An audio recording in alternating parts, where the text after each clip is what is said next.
When was the last time you said no, and then spent hours wondering if you were a bad person? The moment after the boundary is drawn, your chest tightens, your breath shortens, your mind spirals. Did I overreact? Will they think I'm selfish? Should I just apologize? You rehearse the rejection. You rewrite the sentence in your head. You crave to be seen as kind, even if it costs your peace. But what if the act of honoring yourself doesn't make you hard? What if it makes you whole? This is a story not about walls, but about sacred doors. Not about guilt, but about grace. Today, we begin the journey back to a truth that was never lost, only buried. That boundaries are not rejections of love. They are revelations of self-respect.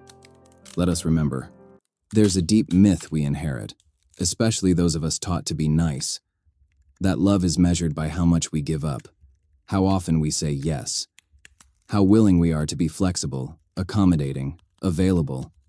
This myth sounds like, if you loved me, you'd do this. Why are you making it such a big deal? Don't be so difficult.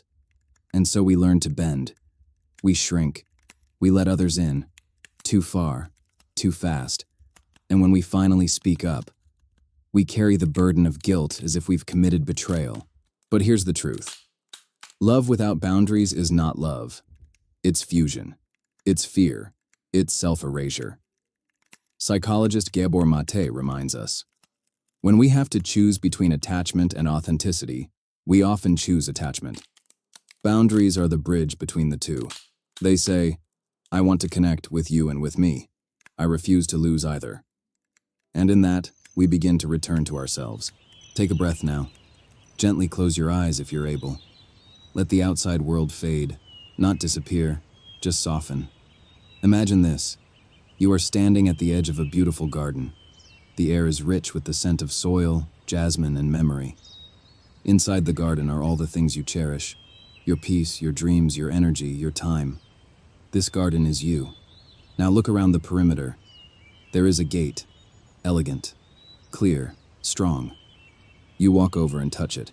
It is not locked, but it does not swing open to everyone who walks by. This gate has rules. Not to punish, but to protect. Not to keep people out, but to honor what's within. Now imagine someone approaches. Maybe a coworker, a parent, a partner. They say, let me in. I need you. And you feel it. The old impulse to swing the gate open, to ignore your tiredness, to override your own knowing. But this time, you breathe. You place your hand on your heart, and you say, I love you, but I will not abandon myself to meet you. Watch what happens next. The garden does not close. It blooms more fully, because now you are tending to its roots. The insight here, you are not selfish for having a gate. You are sacred for remembering it exists. The old voice says, they'll think I don't care. I should just give a little more. It's easier to say yes. But what if we changed the story? The new voice might say, I care enough to be honest. I choose quality over people-pleasing. My no creates space for my sacred yes. Here are some real, kind sentence replacements. Instead of, I'm so sorry, I just can't, try, thank you for thinking of me. I won't be able to this time, but I hope it goes beautifully. Instead of, I feel bad saying this, but try, here's what works for me right now. Instead of silence, try clarity. I'm not available for that request, but I wish you well. The shift isn't about being rigid. It's about being rooted. What if your boundary didn't begin with a conversation, but with a breath? Here's a ritual to try each day. The 3-breath check-in. 1. First breath. Awareness. Notice what's being asked of you. No judgment. 2. Second breath. Embodiment. Feel your body's response. Does your chest expand or contract? 3. Third breath. Intuition. Ask gently, does this honor my energy today? And if the answer is unclear, that's okay. Say, let me take some time and get back to you. This pause is not avoidance. It is sovereignty. It is choosing response over reaction. And in that pause, you hear your own voice, clearly. Before you had language, before you were told to be polite, your body knew. It knew when a space was safe.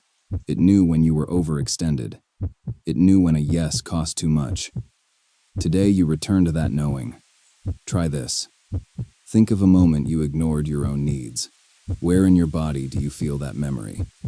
Maybe your throat tightens, your stomach knots, your shoulders rise like shields. Now place a hand there. No fixing, no judging, just presence. Say softly, I hear you. I'm learning to listen sooner. Your body is not dramatic. It's honest. And when you tune into its cues, you set boundaries before betrayal. This is the intelligence beneath language.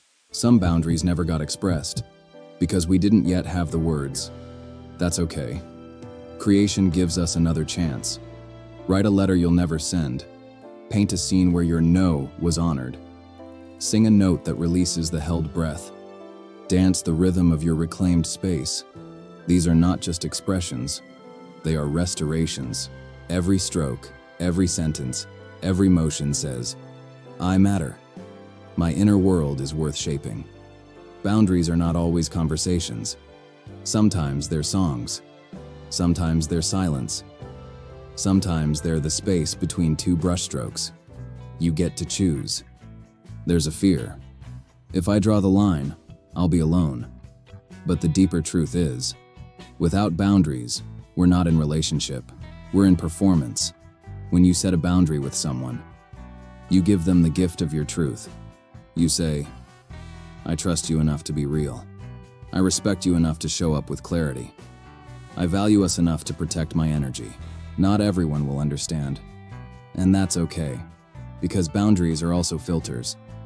They clarify who's safe enough to grow with you, and the people who remain. They don't just love you, they see you. And that is the most fertile ground for love to bloom. Many of us carry inherited guilt, from families that equated sacrifice with love, from cultures that rewarded obedience over self-respect. But guilt is not always a signal of wrongdoing. Sometimes it's just a sign you're breaking old patterns. So when it arises, don't collapse. Pause. Ask it. Whose voice are you? What belief are you built on? Do I still want to carry you? Then rewrite. Not with vengeance, with vision. Guilt may knock, but it no longer gets to drive. Boundaries are not about rejection. They are about revelation. They reveal where you end and someone else begins, what you are available for and what you're not, who you're becoming and what no longer fits. They are not just about keeping others out. They are about keeping your soul intact. From this place, you don't need to over-explain. You don't need to apologize for protecting your peace. You walk with clarity. You speak with kindness. You love with openness, but never self-abandonment. This is not about being hard. It is about being honest. And that honesty, that is the deepest intimacy there is. If this message spoke to something inside you, share in the comments. What is one boundary you've recently honored? And how did it feel? Was there guilt? Was there relief? Was there both? Your story may give someone else permission to draw their first line. Until then, breathe gently, speak truthfully, stand kindly, stay you.